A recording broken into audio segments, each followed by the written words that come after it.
I've recently come to a very interesting realization. I think radical spirituality is really for older people, people in the third stage of life. Only if we've really lived for some time, if we've suffered, we've lived through 1, 2, or 3 life cycles. It takes that long to really find out, to really be sure in our souls what's more important than anything else.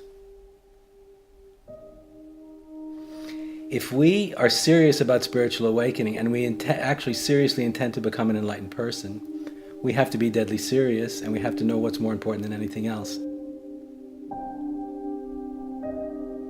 A mature person has more easy access to that kind of confidence and that kind of clarity of purpose than a younger person does. And that's why I've come to believe that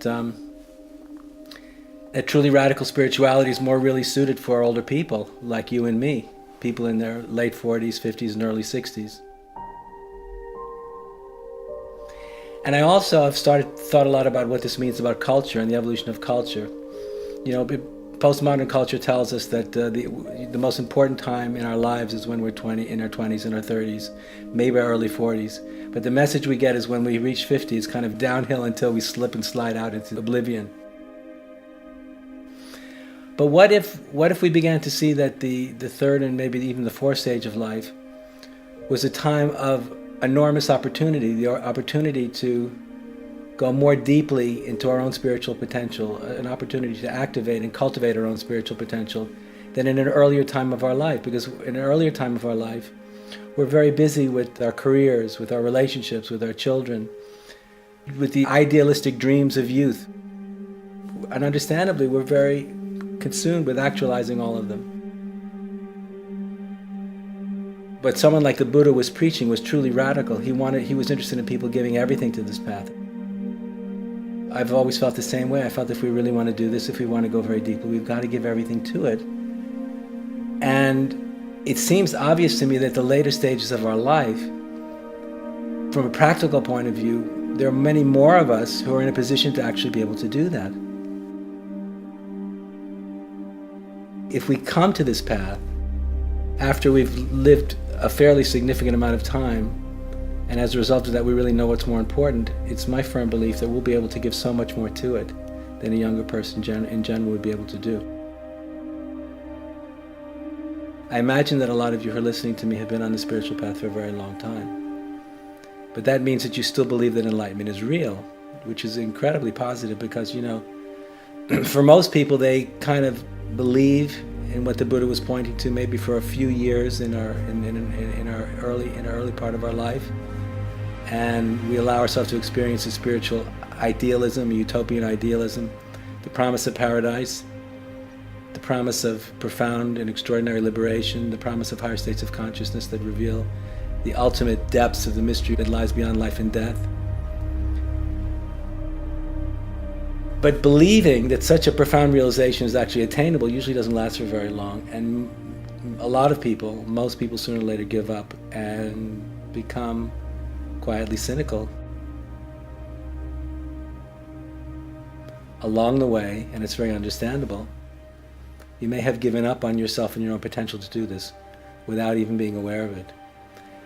I've seen it happen many, many times. It happens to a lot of people, but you're still in it.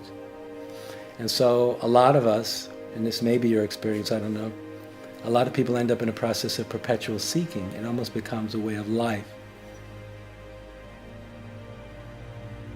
Unless we're willing to take ourselves seriously, in other words, our own potential for this kind of transformation deadly seriously, staying in the game ultimately isn't going to lead anywhere.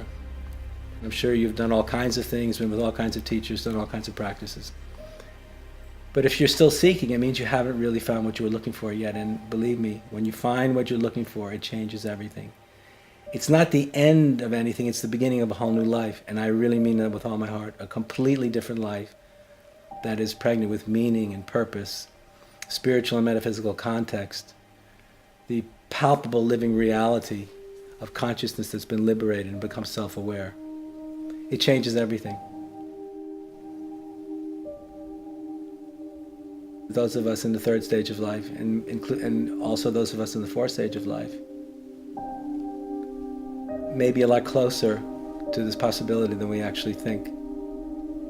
even if we've been at this for a very long time, things can change very quickly if we're willing to take our own potential for this kind of transformation deadly seriously. What I'm saying is, are we willing to make our own potential for spiritual liberation and extraordinary transformation an absolute and unconditional priority?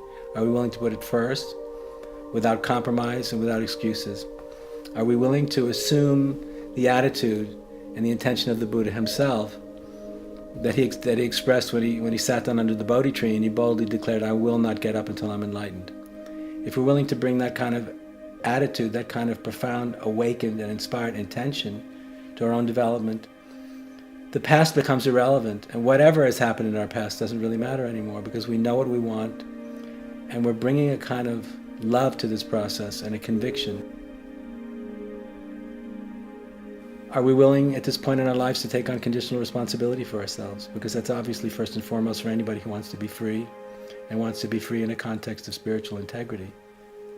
If the answer is yes, our potential for transformation is very profound. Are we willing to start paying attention to the reality of what's happening inside us and outside us with a kind of intensity that we've never brought before? What I really mean to say is, are we willing to face everything and avoid nothing as if our life depended on it? Because if we're serious about becoming enlightened in this lifetime, it really does. Are we capable of taking the biggest perspective that there is on our own process, on life itself? The biggest perspective that there is the perspective of evolution, of cosmic evolution. The universe started with a very big bang 14 billion years ago. And that big bang started a process that's been in progress for a very, very long time, and that process produced your body, mind, and personality, produced the experience you're having right now. The experience you're having right now is part and parcel of a cosmic unfolding. Finally, are you spiritually mature enough to realize that this is not about you? It's never been about you.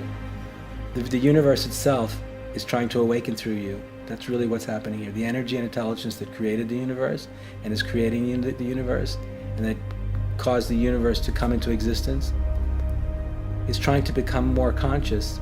So when you and I experience what I call the spiritual impulse, vibrating and pulsating inside us, it's compelling us to become more conscious, that we experience as this compulsion to become more conscious. It's not a personal thing, it's the universe expressing its need and desire to become more conscious through us. So can you begin to see that your body, mind, and personality is really a vehicle through which the universe is trying to awaken? And are you willing to give yourself, to give your mind, to give your body to your personality to this process? Are you willing to relinquish your ego's attachment to all of this so you can become a vehicle through which the universe can become conscious? If so, life becomes very exciting, very full of what I can honestly say absolute meaning and purpose and purposefulness. So please try and see everything I'm saying from the perspective of a potential revolution for people at the third stage of life. What if together we gave birth to a new stage of postmodern culture, a stage beyond it, a post-postmodern stage, where we collectively saw the third and fourth stage of life as maybe the most important time in our lives? What if the third stage of life was really about cultivating, about giving all the time we have and all the preciousness of our life experience and our hard-won maturity to the spiritual path and all its evolutionary and spiritual potential, not for our own sake, but for the sake of the evolution of culture itself, for the sake of the evolution of the interior of the cosmos. And imagine many of us coming together for this purpose.